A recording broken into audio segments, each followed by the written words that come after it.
Bien, vamos a leer entonces de Hechos, capítulo 6, los primeros versículos. En aquellos días crecía el número de los discípulos y se produjeron murmuraciones de los discípulos de origen griego contra los de origen hebreo, pues se quejaban de que en la distribución diaria de ayuda sus viudas eran desatendidas.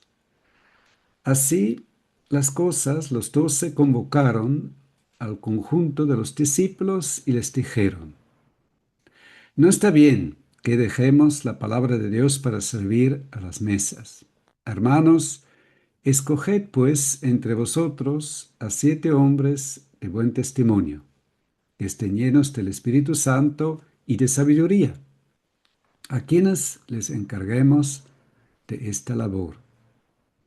Así nosotros podremos dedicarnos a la oración y proclamación de la palabra. La propuesta agradó a toda la comunidad y eligieron a Esteban, hombre lleno de fe y del Espíritu Santo, a Felipe, a Prócoro, a Nicanor, a Timón, a Pármenas y a Nicolás, prosélito de Antioquía. Los elegidos fueron presentados ante los apóstoles, quienes oraron y les impusieron las manos. Aquí en el capítulo 6 cambia un poco ahora el tema. Aquí ahora vemos que la comunidad, la iglesia, ya está un poco más en el centro y también esa iglesia tiene que pasar por persecución. En los primeros capítulos eran más bien los discípulos, los apóstoles, los que fueron agredidos, pero la palabra de Dios fue proclamado y la iglesia se pudo establecer. Y ahora vamos a ver cómo después de los problemas que hubo primero exteriormente y ahora la iglesia está creciendo, ahora aparecen también problemas internos. Una tensión, como vemos aquí, en la misma comunidad cristiana. El texto muestra cómo la iglesia afronta, ¿no?, ahora esa crisis práctica, sin descuidar, ¿no?, su misión espiritual.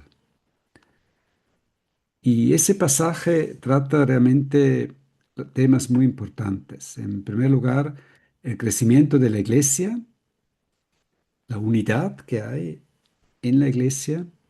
Luego el cuidado de los necesitados, digamos, de forma muy práctica, lo llamamos hoy también diaconía. Después el liderazgo, cómo tratar, ¿no?, un problema que surge y también las prioridades que se pone según el grupo que está sirviendo y cómo es necesario también dentro de la iglesia de una buena organización. En el versículo 1 vemos que, dice aquí, se produjeron murmuraciones. Hubo grupos que dice aquí de origen griego, otra traducción dice helenística, digamos, eran eh, realmente personas que han venido desde afuera, desde partes que se hablaba el griego, ya podía ser en Asia Menor, como podía ser también de Egipto, porque ahí también se habló allí mayormente el griego en todo este tiempo, y ellos estaban allá en Jerusalén. Tal vez puede ser que hayan sido algunos de los que se convirtieron justo en Pentecostés y se quedaron allá para poder crecer en la fe y tal vez más tarde ir y llevar el Evangelio a los lugares donde estaban. De todas formas, hubo problemas prácticos, ¿no? Dice aquí. Y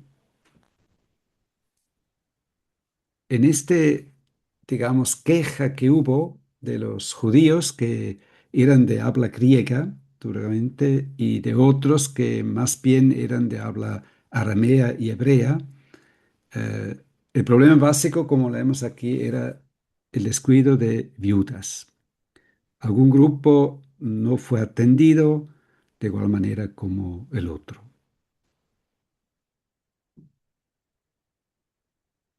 Se puede decir que era simplemente un problema económico, ¿no? Pero ese problema tenía otra dimensión cultural, se puede decir, pero también comunitario. Y lo curioso es que la Biblia de este ya Deuteronomio y también más tarde leemos en Santiago, Dios quiere que cuidemos a los más vulnerables de nuestra sociedad.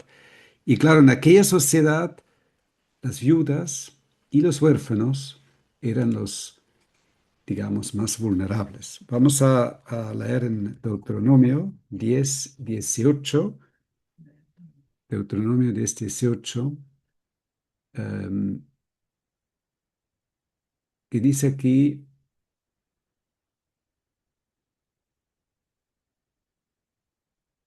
Hace justicia al huérfano. ujú, 10:18. Bueno, tal vez aquí, ya desde el versículo 16, para tener un poco de contexto, dice aquí, circuncidad pues el prepucio de vuestro corazón. Prepucio, perdón, prepucio vuestro corazón.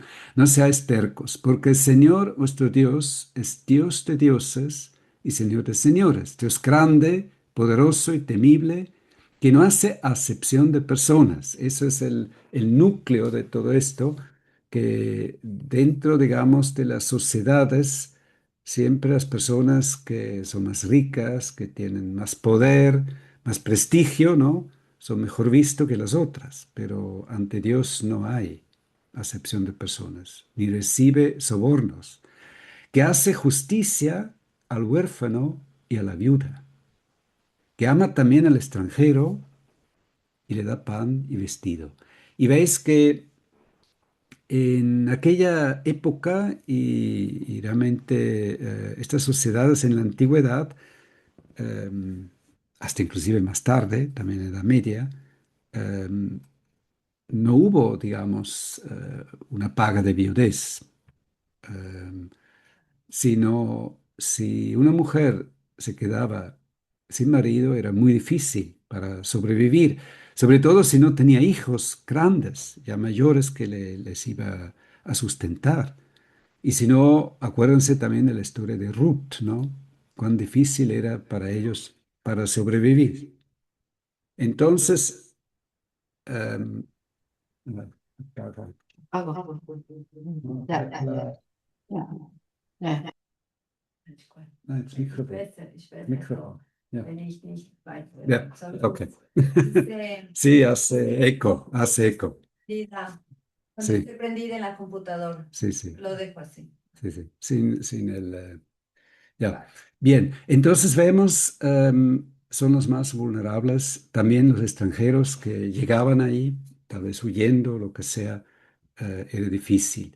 Pero también en el Nuevo Testamento, si vamos a Santiago, em, 1:27, vemos que está recalcando esto. Así que no es un tema, digamos, del Antiguo Testamento, sino un tema que sigue también en pie para nosotros. Dice, la religión pura y sin mancha delante de Dios el Padre es esta: ayudar a los huérfanos y a las viudas en sus aflicciones.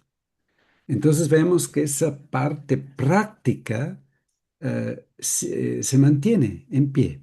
Y eso quiere decir que nosotros personalmente, como también como iglesia, como comunidad, somos llamados, ¿no? Para realmente em,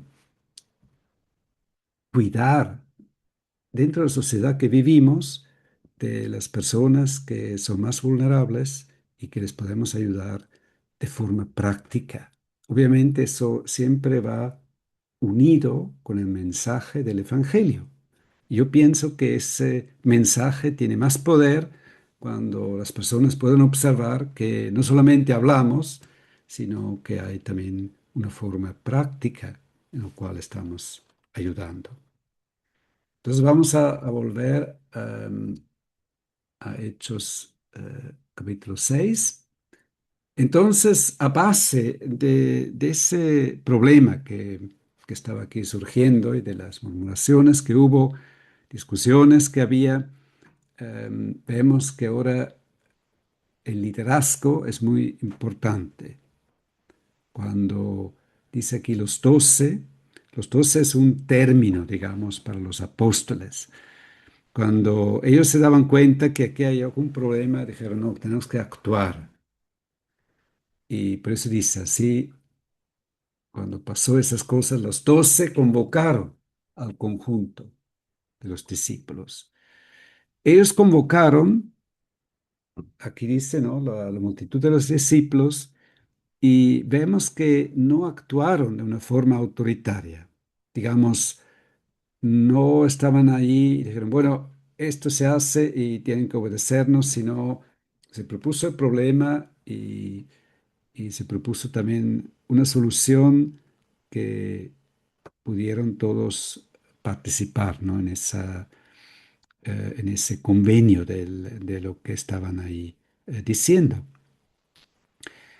Y argumentando también, ¿no? Como diciendo, bueno, no está bien, ¿no? Que nosotros, que digamos, debemos de ocuparnos de la palabra de Dios, al final descuidamos ciertas cosas, la forma práctica, porque no podemos dividirnos, ¿no? Y por eso es necesario que tenemos que organizarnos, ¿no? De alguna forma para que pueda funcionar de una forma práctica. Obviamente la prioridad de los apóstoles era la predicación, la enseñanza, ¿no? Y la dirección espiritual de la iglesia. Porque si ellos iban a descuidar eso, toda la comunidad iba a sufrir. Y es importante que la iglesia es comparado con un cuerpo. Podemos ver eso en Romanos 12. Vamos a Romanos 12, Chiqui, ¿te va a duchar? versículo 3. Dice aquí, em, por la gracia que me ha sido dada. Romanos 12, versículo 3. Digo a todos vosotros que ninguno tenga más alto concepto de sí que el que debe tener, sino que piense de sí con modestia y según la medida de fe que Dios repartió a cada uno.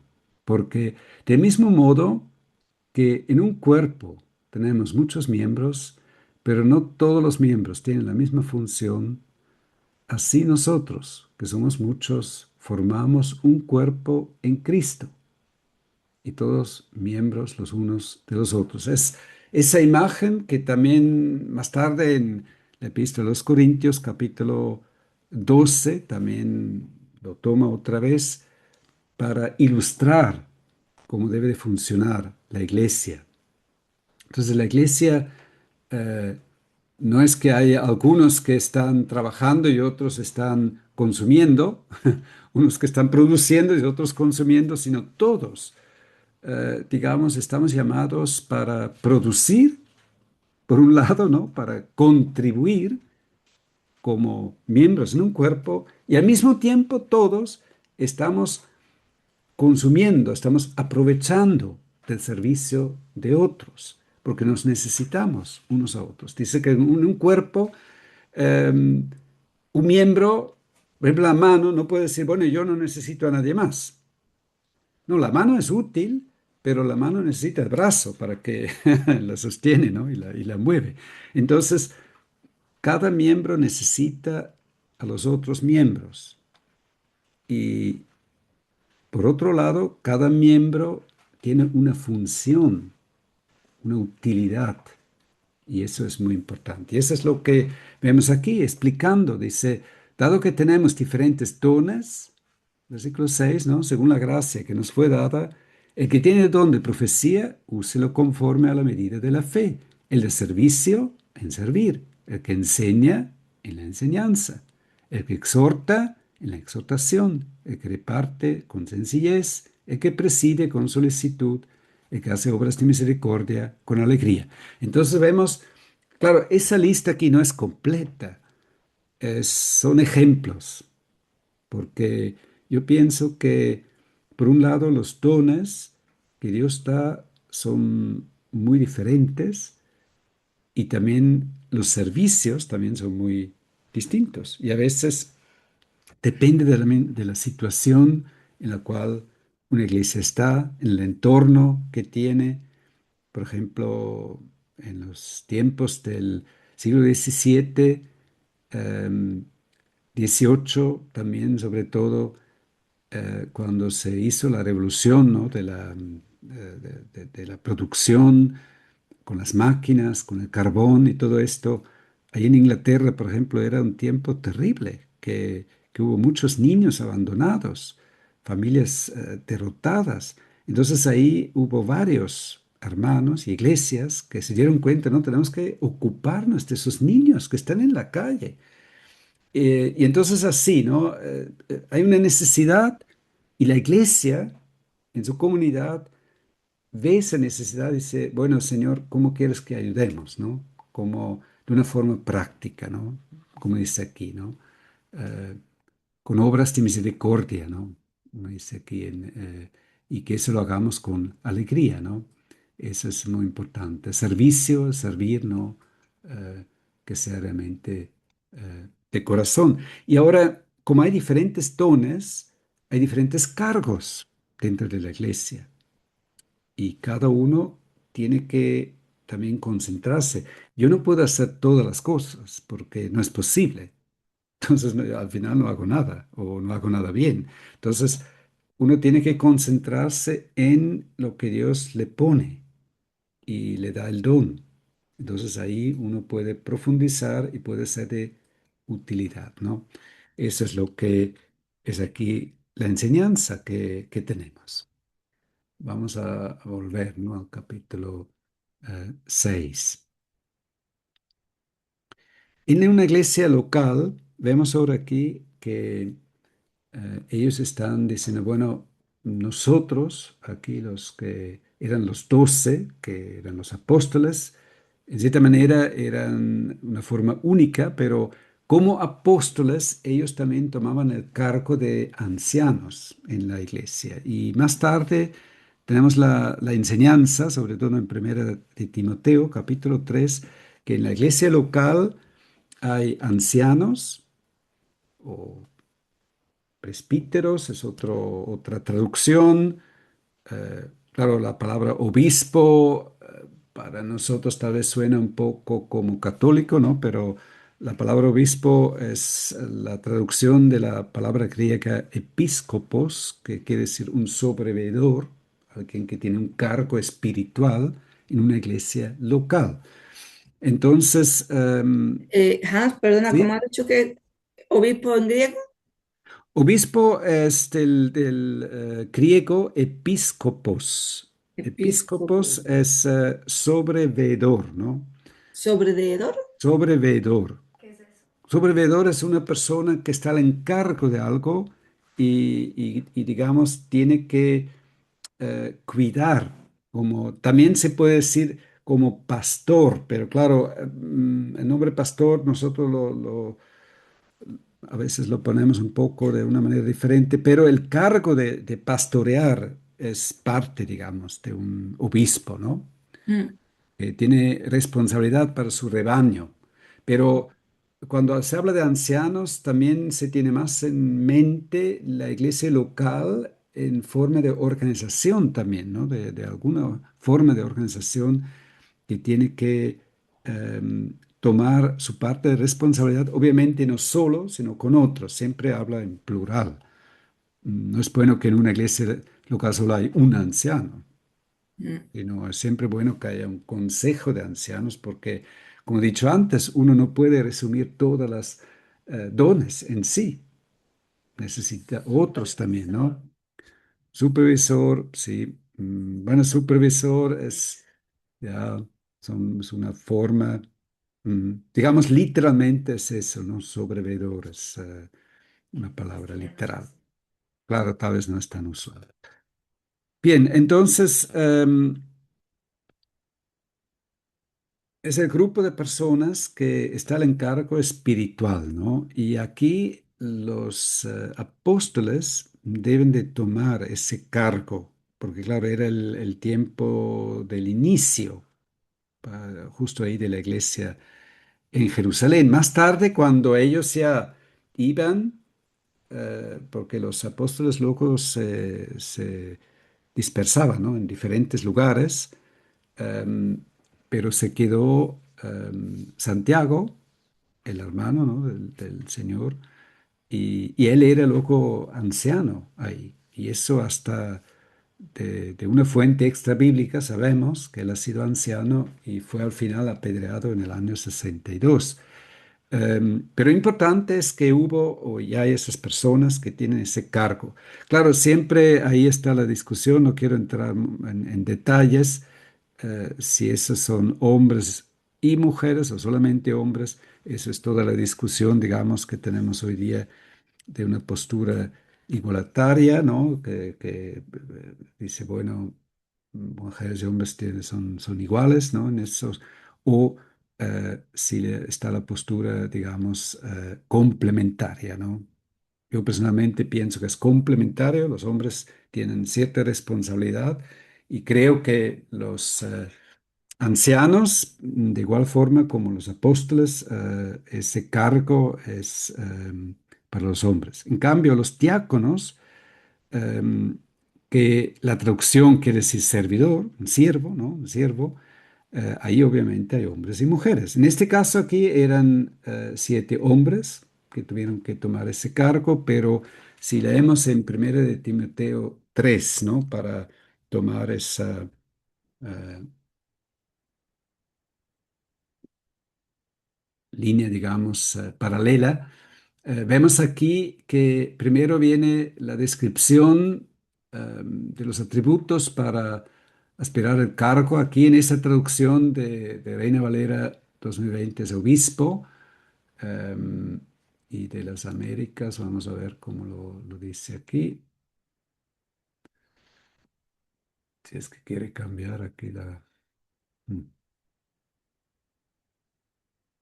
Ya, ahora. Em,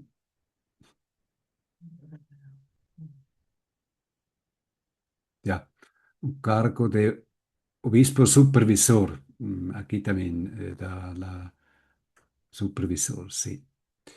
Em, justo aquí la palabra griega, aquí en esto es eh, episcopos. Y lo que es paralelo está en Tito capítulo 1, por donde Pablo le dice a Tito, no, mira, yo te dejé ahí para que pongas todo en orden y designaras ancianos, ¿no? Ven aquí Tito 1:3, ¿no? Designar a ancianos. Em, y luego se ve que al final es realmente la misma palabra, ¿no? Porque em, versículo 6 también el anciano es irreprensible, etcétera. Versículo 7, porque el obispo, el episcopos, el supervisor debe ser irreprensible. Vemos aquí la palabra se utiliza de una forma intercambiable. Pero ahora, viendo el texto, digamos, em, vamos a Timoteo 3, de Hechos, estamos ahí leyendo de los diáconos. Y justo aquí también, después de los requisitos para los ancianos, o presbíteros o supervisores, etcétera, vienen los requisitos de los diáconos. Dice que los diáconos asimismo deben ser honestos, etcétera, etcétera. Y vemos que esos dos cargos forman dos cargos esenciales para la organización de una iglesia local. Y los diáconos, digamos, tienen diferentes áreas en las cuales pueden servir. No solamente en la obra social, yo entiendo que también puede ser en la obra del evangelismo, de la enseñanza, hay diferentes áreas. Y eso justo vemos después en tanto Esteban como Felipe, que ellos también eran designados como diáconos, pero ellos sirvieron después también como evangelistas. Estaban llevando el evangelio, estaban predicando. Entonces vemos que un diácono no es solamente para la obra social, sino también en la obra con la palabra de Dios. Pero los ancianos tienen en primer lugar la el cargo espiritual, la responsabilidad espiritual ante Dios. Y por eso, volviendo ahora a Hechos capítulo 6, vemos como dice, mira, no está bien que dejemos la palabra de Dios para servir a las mesas, ¿no? Entonces, hermanos, escoged pues entre vosotros a 7 hombres de buen testimonio. Y entonces así los escogieron para que sean diáconos, sirviendo justo ahora dedicados a esta obra. Pero lo que nos damos cuenta, y eso ya vimos en 1 Timoteo 3, em, para que alguien sea un diácono en una iglesia local, es muy importante que tenga una buena reputación y que sea una persona espiritual, porque tiene que tener un buen testimonio, tiene que ser reconocido por una vida coherente. No perfecta, perfecta no hay nadie, pero eh, una vida coherente también dentro de la sociedad que vive. Una vida que no se le pueda acusar, digamos, que esté afuera. Eso me parece muy importante. Y también dice llenos del Espíritu Santo. Eso quiere decir una persona espiritual, una persona que no se deja guiar primeramente por su impulso natural, sino por la palabra de Dios, por Dios mismo. Otra vez más, no quiere decir que sea una persona perfecta, pero una persona que es espiritual, si hace una falla, lo reconoce, puede pedir perdón, puede arreglar una cosa, ¿no? De forma espiritual. Y también dice llenos de sabiduría. Sabiduría es más que conocimiento, ¿no? Sabiduría es tener el discernimiento entre lo bueno y lo malo, discernimiento cuál es una buena decisión para el futuro, pero también una persona que sea justa, que obra de forma justa y también con prudencia. Entonces, vemos que es importante. Aunque sea aparentemente digamos, una cosa administrativa, etcétera, requiere cierta madurez espiritual. Creo que eso es muy importante. Entonces, si alguien viene a la fe, primeramente tiene que crecer espiritualmente, arreglar su vida y luego, paso por paso, entrar en el servicio para la iglesia. Pero no es bueno, por ejemplo, porque yo a veces he leído también de testimonios o de situaciones en las cuales, por ejemplo, a una persona que en el mundo estaba muy conocido por la música, entonces se convirtió y claro, en ese día ya al grupo de la música, ¿no? Entonces, pienso que es muy importante que una persona primeramente pueda crecer y llegar a cierto nivel, digamos, espiritual, para poder ser integrado en la obra del Señor.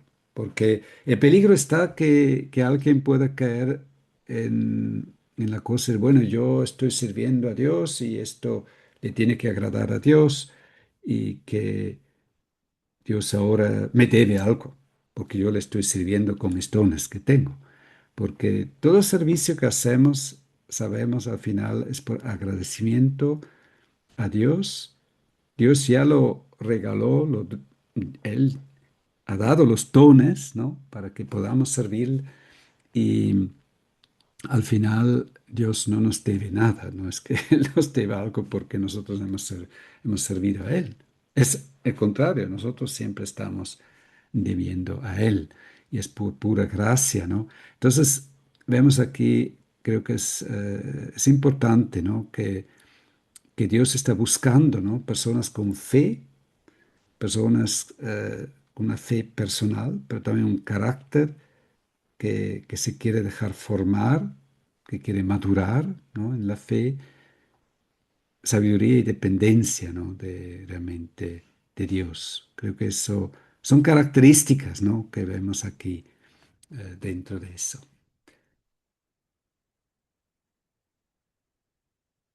Luego dice versículo 4: así nosotros podremos dedicarnos a la oración y proclamación de la palabra. Como diciendo, mira, nosotros tenemos este cargo, ¿no? Como he dicho antes, ¿no? Es muy importante que cada uno, según el don que tiene, tenga también la concentración y el tiempo para dedicarse a ese ministerio que Dios le ha dado. Y vemos la oración es lo principal. Y dice aquí, podemos dedicarnos a la oración y proclamación de la palabra. Me parece interesante.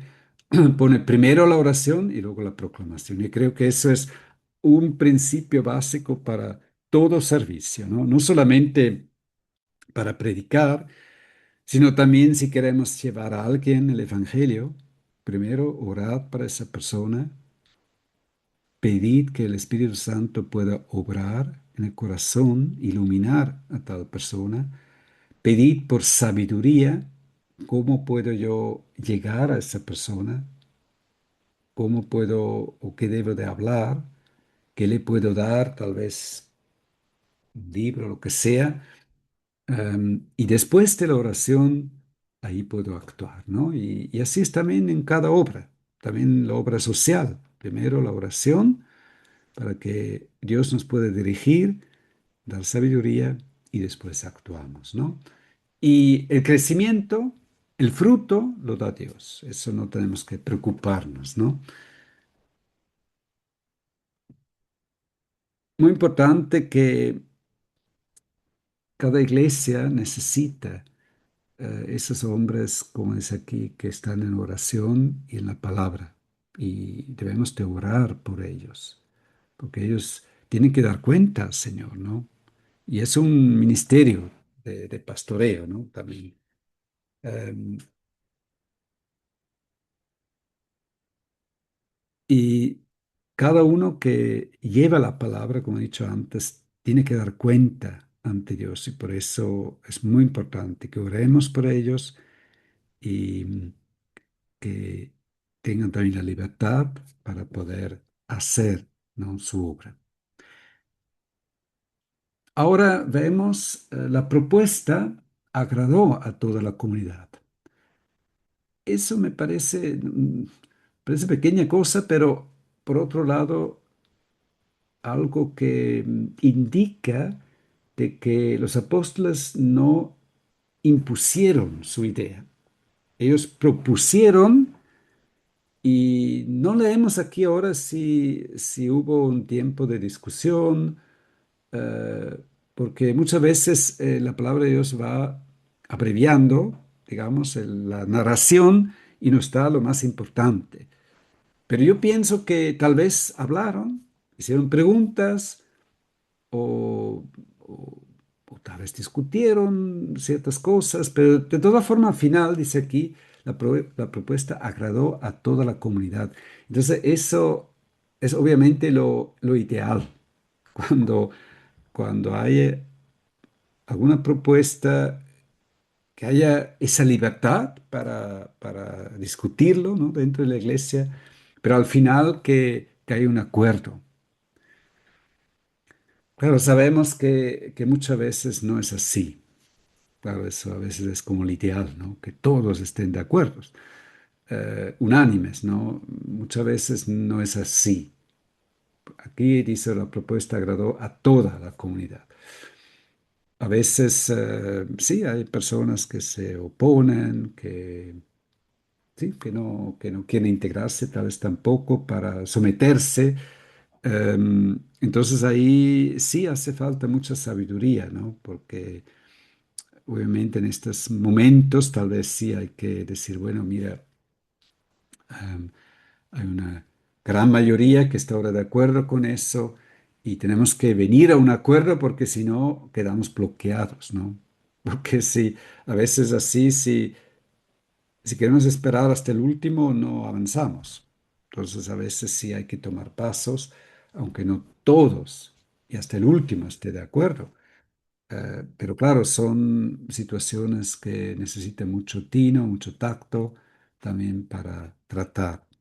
Pero sí es también parte del liderazgo en estos momentos. Decir, bueno, ahora creo que eso parece razonable, la mayoría lo ve, está de acuerdo, y ahora sí tenemos que avanzar, porque por el bien al final de todos, ¿no?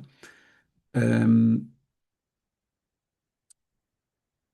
y después eligieron, ¿no? Vemos aquí ahora Esteban luego sigue el versículo 8 con Esteban, eh, luego todo el resto, digamos, del capítulo 6 y capítulo 7 tenemos ahí. Esteban también va a ser el primer mártir em, que va a dar su vida por la fe.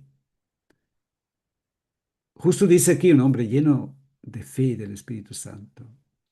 Y más tarde vemos que realmente era un hombre entregado al Señor, y no solamente para servir de forma práctica, sino para llevar el Evangelio. Después con Felipe leemos luego más tarde, capítulo 8 aparece Felipe también como el que lleva el Evangelio a los samaritanos y también al eunuco. Em, Bien interesante como ese Felipe después es llamado evangelista, ¿no? Tiene em, ese don que recibió, pero en este momento aquí él toma el cargo también, ¿no? De una forma práctica. Después Prócoro, no sabemos nada más de él, de Nicanor, de Timón, Parmenas, de todos esos hombres no sabemos nada. Nicolás, aquí dice prosélito de Antioquía. Prosélito quiere decir que él antes era gentil. Antioquía es una ciudad más en el norte, hoy día en el sur de Turquía. Digamos, cuando se está en el norte del Líbano, norte de Siria, se pasa la frontera y ahí está Antioquía de hoy. Y hubo justo hace 3 años un terremoto terrible allá.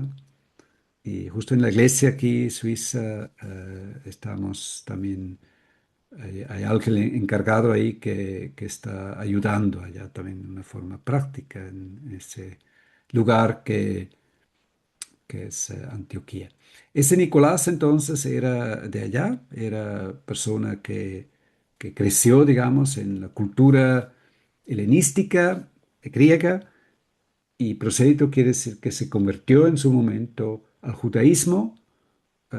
Normalmente se dejaron también circuncidar y vemos que él en esos momentos aquí también se convirtió, seguramente en Pentecostés, estaba allá en Jerusalén, se convirtió y aquí ya es un creyente maduro para servir. Ahora, no sabemos de porque en Apocalipsis capítulo 2 versículos 6 y 15 leemos de los Nicolaitas. Em, Algunos lo identifican, pero no se debe identificar con seguridad, ¿no? Con este Nicolás. Aunque algunos padres de la iglesia sí lo hicieron, esa conexión, pero no sé. Solamente para decir que ese nombre aparece allí, pero no es seguro que tenga que ver realmente con este Nicolás.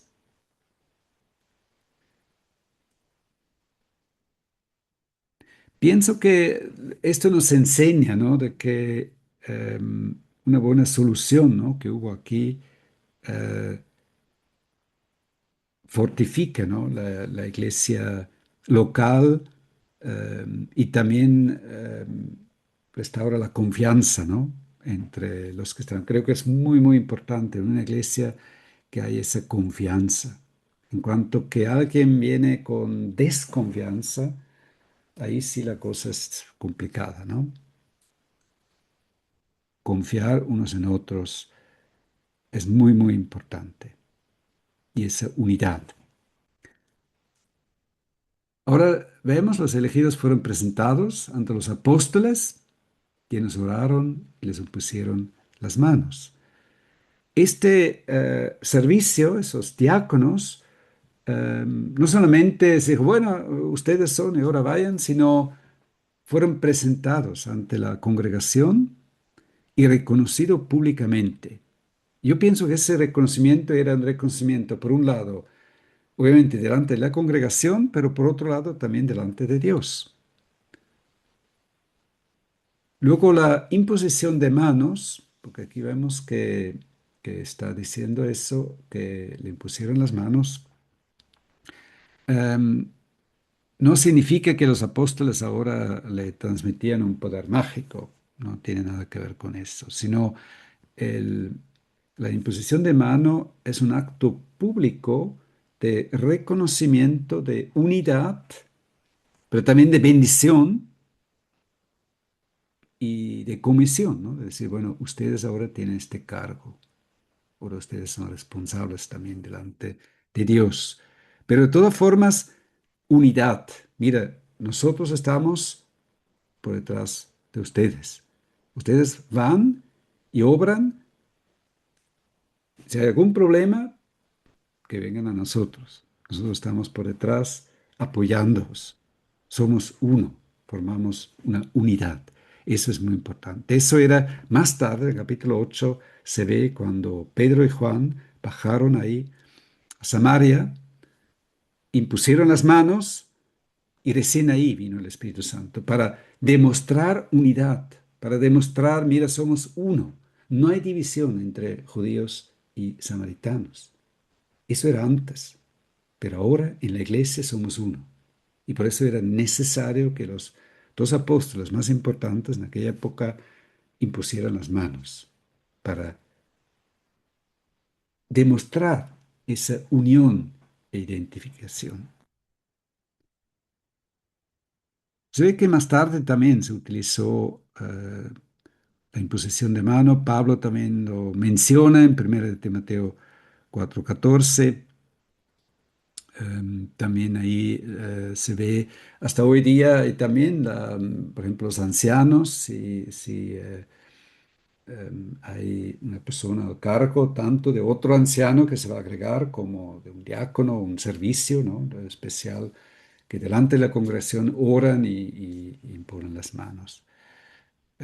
Ahora sin hacer una ley de eso, digamos. Creo que cada iglesia local tiene que tomar su postura, ¿no? Ante esa práctica.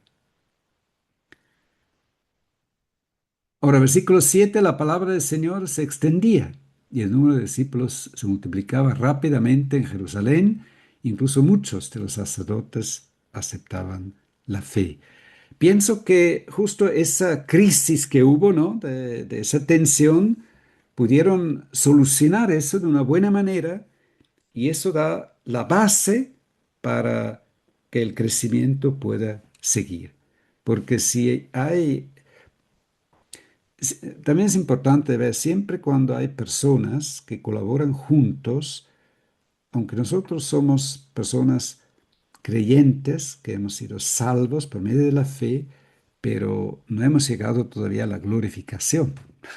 Quiere decir que todavía tenemos el viejo hombre con nosotros que nos causa muchas veces problemas y entonces va a haber roces dentro de la iglesia, es normal, como vemos aquí. Ahora, la cosa es cómo solucionamos esto. Creo que cada problema es una oportunidad para solucionarlo de una forma espiritual y juntos crecer. Es como, yo digo, es como en el matrimonio. El matrimonio, cuando, un matrimonio que no hay roce, creo que no es matrimonio. Cada matrimonio tiene sus roces. Entonces, eso, si tenemos una forma de solucionar, de hablar abiertamente, de al final llegar a un acuerdo o si nos hemos lastimado de pedir perdón, de perdonar. Entonces ahí crece la comunión. Y eso es en el matrimonio, en la familia, en la comunidad de la iglesia. Y eso es la distinción de lo que pasa en el mundo. Y ahí podemos ser luz. Y eso es lo que atraía también a las personas, porque dice que se multiplicaba ahí en Jerusalén. Y hasta hubo sacerdotes, dice aquí, que aceptaban la fe. Sacerdotes que conocían la palabra de Dios y de pronto se dieron cuenta, wow, todo lo que dice el Antiguo Testamento se cumple, se cumplió en Cristo. Y así podía crecer eh, la iglesia. Un pequeño detalle todavía, dice, incluso muchos de los sacerdotes aceptaban la fe, dice aquí esta traducción, vamos a ver aquí cómo dice aquí, y muchos de los sacerdotes obedecían a la fe. Esto es más literal, obedecían a la fe. La otra traducción lo llamamos funcional, digamos, ¿no? Que es la función que dice, claro, que creían, pero literalmente en el griego dice que obedecían a la fe. Em, y eso vemos que creer en el Señor Jesús no es meramente un acto intelectual de tener por verdad lo que dice la Biblia, sino una cosa muy práctica de someternos con toda nuestra vida a lo que dice la palabra de Dios. Y por eso me gusta a mí, ¿no? Esa forma como lo dice, que obedecían a la fe. Bien, pienso que este pasaje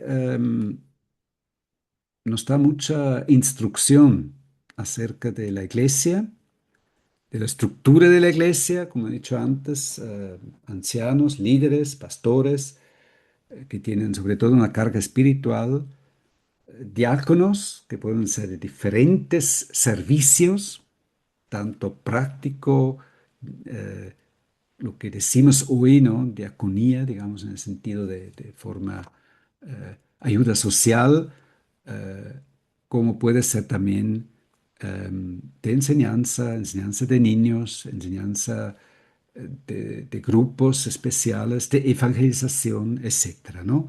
Diferentes. Y una buena organización, un buen liderazgo es muy importante para el crecimiento de una iglesia. Y por otro lado, como hemos visto, problemas siempre surgen. Si podemos solucionarlo de una forma espiritual, eso nos da siempre una oportunidad para mejorar, profundizar nuestra relación y por otro lado, de ser un testimonio dentro de este mundo que ayuda, ¿no? Para que la iglesia pueda crecer.